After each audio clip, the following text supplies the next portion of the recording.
perfect landing. What is up, you guys? Welcome back to the Ultum Nature Systems channel.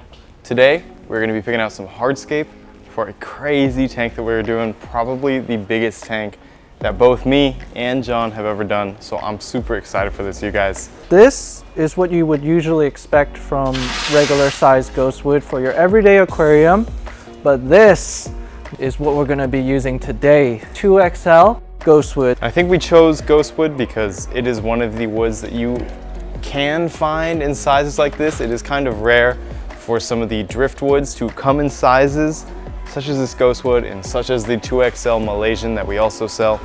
But this is crazy.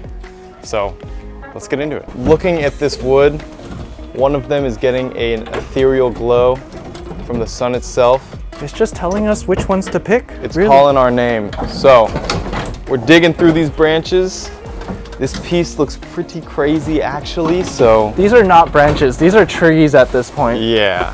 I think what is cool about this is the variation in height of the wood right here. It's a super thick section. It's a chunky boy. Yeah, that comes down and sort of twists into these thin branches here, and you can see this really cool movement. So something like this can really build out the base of our hardscape. And at this point, we have really no idea how the scape's gonna look like. We kind of have like a little bit of a vision, but it all depends on wood, which is unpredictable. In a tank the size of what we are doing, which you guys have not seen yet, and we will show you in 1 minute, we are really looking for a 360 sort of dynamic view of the wood that we're choosing. Normally the medium pieces are gonna be all you will need for your smaller nano tanks. And what sucks is some of these pieces are gonna get just dwarfed by the XXL ghostwood that we are grabbing. So I'm not being super picky with the medium ghostwood I'm grabbing. I know we're gonna find places to make it work. I'm just looking for things that can add some variation in size and texture to our giant XXL ghostwood. Hey Parker, I feel like we're gonna need more wood. I don't know if we're gonna need more wood. This is a lot of wood. Here's more, Parker. Like I was saying, John's in heaven right now. I'm still looking at wood. Ooh, this is a nice piece right here. John, our card is completely maxed. We'll make it work, Parker. We have no room for rock. We can't go home. Like I always say, it's better to have more than to have not enough. Basically, what I like to do is pick out a variation of sizes that kind of match the centerpiece in terms of shape, structure, and texture, so that when you do put it all together, it doesn't look mismatched. This might be the most wood I've ever seen collected for a single scape. I kind of have an idea of how the final tank could look. He wants to keep the final tank design a secret from me. Actually, there's only one surprise. It's not really anything too crazy, but it's gonna add that little final touch, little detail that we're gonna try to get Parker's raw reaction to. We have 200 pounds of stone, by the way. I mean, this is pretty light for the tank that we're gonna scape in. This elephant skin stone, super sick. Light coloration, it's got cool striations and cool movement in it, as well as some really cool texture. Not skimping on the hardscape due to the size of the tank, which we will show to you now.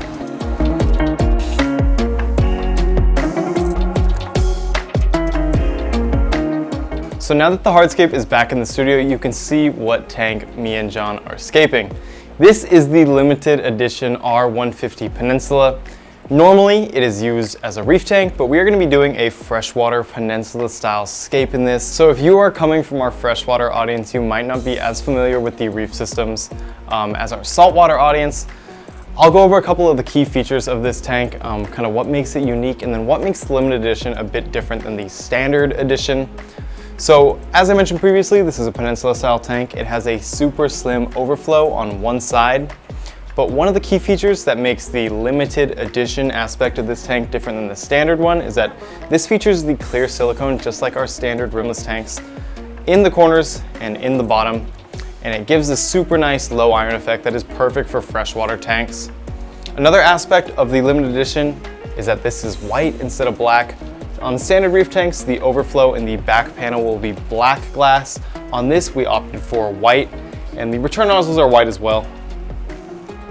The sump is made of a blue frosted glass. So it is frosted on the outside and smooth on the inside. So if you're cleaning the outside of this, I recommend using a microfiber.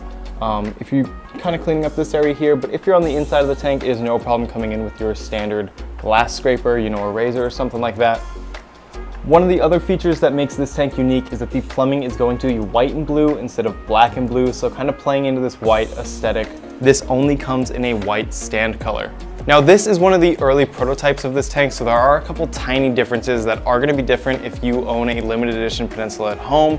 One of those being this little black foam mat that we include on our Reef tanks. This is actually going to be white on future versions, but this is one of the early prototypes of this limited edition one that we are using for this tank here, so it may be a little bit different. As well as this acrylic piece right here is going to be all white on the limited edition one. To sum up basically what Parker said for freshwater hobbyists like myself is, if you already like UNS rimless tanks, this is what that is. This is the filter and the filtration. This is the stand. So you have all three things built into one system and you're ready to go, and it's viewable from three sides. Saltwater people will use the sump for holding all sorts of filtration, both mechanical, biological, and chemical. So we're gonna kind of be playing off of the ideas of a saltwater sump, utilizing some of those aspects in a freshwater tank. I think we're even opting to use a freshwater refugium, probably gonna grow some sort of floating plant that we don't want in the display, like some water lettuce or something. This sump is basically a tank on its own. So no amount of canister filters that you can hook up to a normal 150U would equate to a filtration system this large, which is, to me as a freshwater hobbyist, is a dream come true, because the more filtration you have, the better the plants will do, the better the tropical fish will thrive. So another thing to note is that this Peninsula tank is going to be viewed from all three sides, the front, the side, and the back, because it is going to be at a show. So we are going to flip this tank around.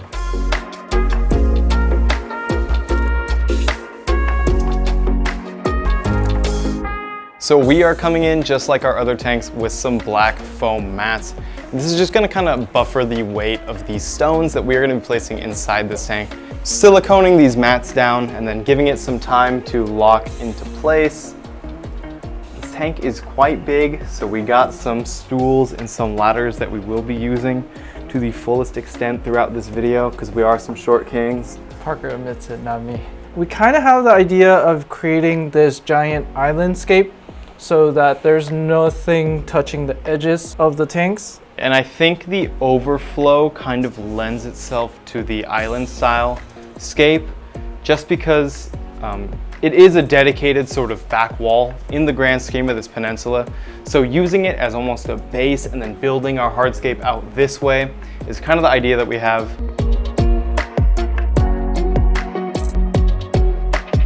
So now that Parker has successfully glued the tank mats in, we're gonna wait overnight.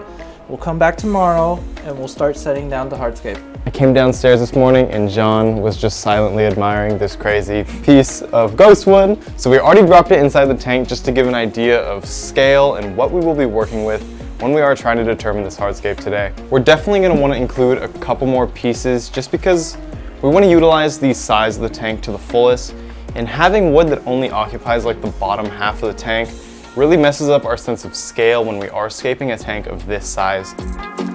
The thing that sets this one aside from this piece is, if you look, this has character in the rear and then it kind of branches out like how everybody would visualize a tree. This to me is more like an accent piece or an additional detail piece. So we're just gonna leave this out for now.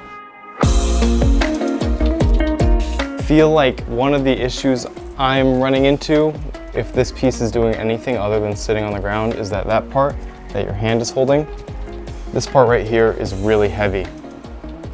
Like, this has inherent weight to it just because of its thickness, and I think because it doesn't come into a branch shape at the very end. It does have a flat end to this really thick part of this ghost wood right here. So I feel like if we're having this part levitated, it might seem a bit awkward that this big heavy part of the branch is just kind of floating up in the air.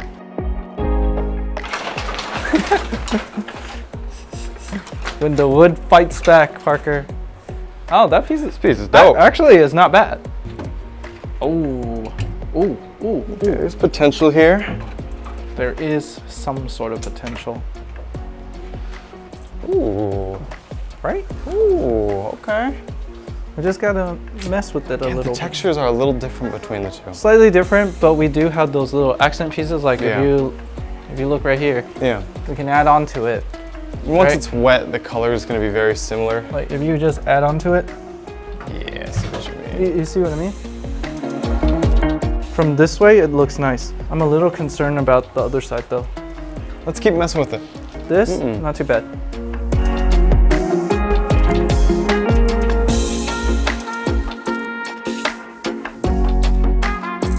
I think once the plants are in and once they're covering up some of the wood, especially from the side view, it's not going to be as chaotic.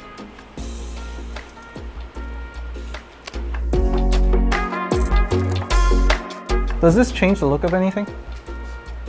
I kind of like it. I kind of like it too, right? You want me to hold? You want to look at it from the front? If I put it here, I'm just gonna leave it over here. No. Don't worry about the front. Wait, don't. I wouldn't put it there. I like it hidden. Yeah. Hiding a lot of hide it this like right that, there. but I'm looking at it from this way and how it changes this way. I like it this way. It adds a little bit this way. Okay, cool. Leaving that there. Somewhere this here? over there. In that You want approximate. to look at it from the front? I like it from the front. Kind of adds a little bit more variation. leave to this it. right here. Leave it. Sold. You recording? I got two beautiful, perfectly matching textured detail branches because of my karate. Can't be adding branches before we have rocks to prop it up properly. Come on point. now. So we are happy with the scape as it is now. I think once we come in with some rocks and kind of hide up some of the joints and pieces where the two pieces of wood kind of meet, I think it'll look super dynamic. I'm using this Controbase light brown as well as liquid super glue, and this is just gonna lock our wood into place. And the Controbase is gonna give it a really nice natural coloration, so you don't have that white kind of tissue paper look that we had previously. And a lot of people use the tissue paper at home, but the Controbase is really cool because it'll blend into this ghost wood that we chose. What's nice is that it will kind of blend into the substrate that we chose too, once we do add our sand. So if there are little straggly bits kind of sitting on the ground and stuff, shouldn't be a big deal. It floats up to the surface too, so it's super easy to net out of the water. You don't have to worry about it contaminating because of course it is aquarium safe, even in dry form. So what I'm doing right now is I'm just going through and finding some major joint areas where the wood meets with wood or wood meets with some rocks that we're happy with. Hardscape looks the best when it's kind of working with each other. It gives it a very natural shape, just like it would in nature. You know, like where the wood is kind of growing around the rock and stuff like that, giving the illusion of nature. It's kind of something that we like to chase when we're doing our hardscapes because it looks so natural. It looks so dynamic because of how natural it looks and the natural sort of flow that How many nature times will can do. Parker say natural? Until my point is made. Now that the structure's all set up, let's just place rocks all over. We don't have to commit to it yet. White elephant skin stone looks a little pale-ish right now, but once it goes underwater, after a few maintenance sessions, it's gonna be pretty pure whitish. The stones will give you a lot of details in your aquascape, so you don't want to just commit to the first stone you see. Some of this rock is crazy. It's got some really cool details in it. So now that we have the wood and the elephant skin stone in, I'm gonna come in with some Controbase. These are fertilized substrate packets and they come pre-bagged like this. They do have a bit of a smell when you open it, so just keep that in mind. I'm just gonna start placing these in kind of general areas inside of here that I know we're gonna be using stem plants in. And what's important if you are using Controbase at home is that it is not exposed directly to the water column. You wanna cap this with a sand, with a soil. So we're gonna be coming in with some Controsoil extra fine black after this to cap off the Controbase. Right now with the Controbase in, we can figure out how to slot more of the rocks in a natural order. We built kind of a ring with the elephant skin stone and we're coming in with the Controbase and placing this in the middle of this ring to later be capped with Controsoil. And then same thing on the other side. We got this really cool enclave where the original piece of wood kind of has this nice swoop. So it's a really perfect area to come in with some Controbase.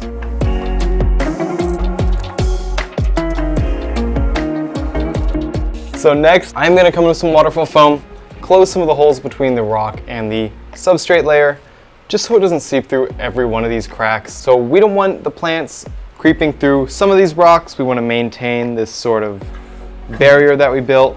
Before you continue though, Parker, less is more. It's a disaster already. It's on everything. My life is ruined. Why am I always the one entrusted with waterfall foaming? I trust you. I have full confidence in you. That's why. You shouldn't. As Parker's doing that, I'm gonna have a better picture of where soil will be. So it's technically gonna be plant, pause, plant.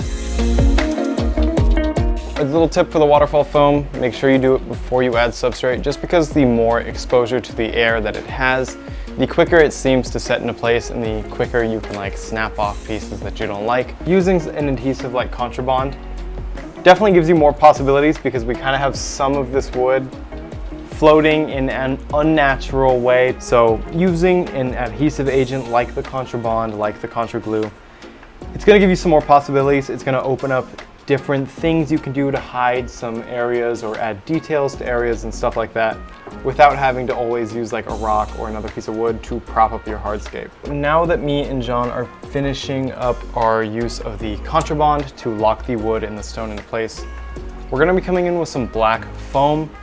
And what we are doing, just like in our other videos, we've done this before, ripping off little pieces of it and using this to plug up any final holes that we might have missed with the waterfall foam. And this is just going to ensure we keep that nice barrier between the Controsoil and the Controsand, so our soil doesn't spill onto our pristine white sand. It's also very malleable and it will form into a shape almost like if you're like inflating a balloon in a very awkward gap. That's why I like using this foam once everything's kind of set in stone.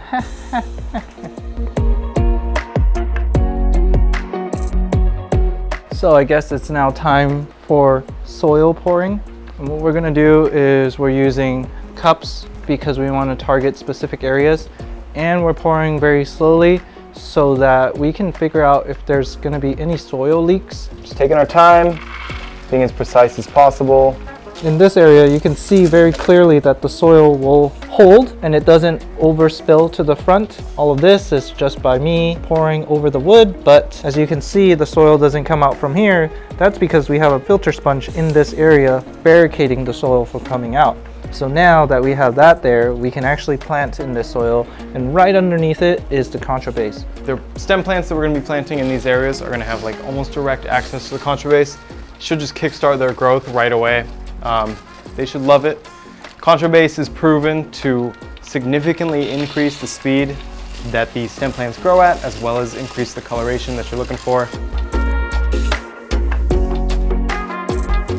So we are coming in with the brushes and kind of cleaning up the areas the Controsoil got on, including the front of the glass. So we're just going to kind of be brushing this just away from the front pane of glass. So when we add our Controsand, you're not going to be able to see it from the front. I think the most important part is to make sure all the Controbase is covered up. Otherwise, we're going to have major algae problems that we cannot prevent or stop. Coming with our Controsand Bora now. Bringing it around the outside and up against where our Controsoil is. So starting with a super light layer just to give us an idea, make it a bit easier to visualize what we are doing and working with.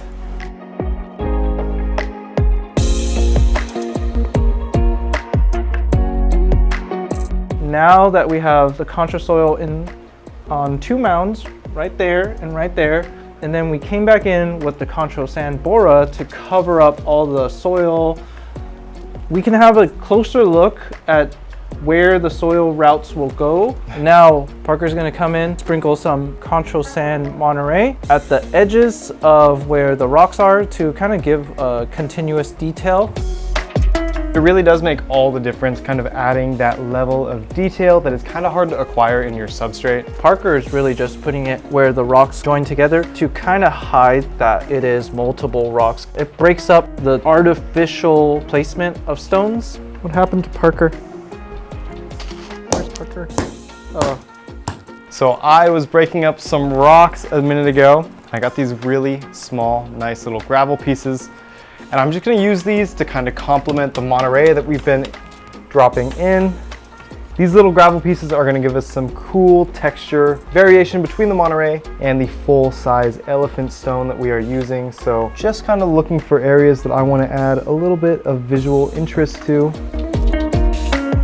So we just wrapped up all of the hardscaping with the substrate. So we're looking pretty solid on all three sides. Stay tuned for the reveal of the other two sides as Parker does plumbing on the next video. Definitely. John will be back when we start planting this tank. Tomorrow I'm going to be doing the plumbing as well as the equipment, so setting up wave makers, setting up the sump as well with certain accessories that are going to benefit this freshwater tank. So stay tuned, you guys. We'll see you in the next part.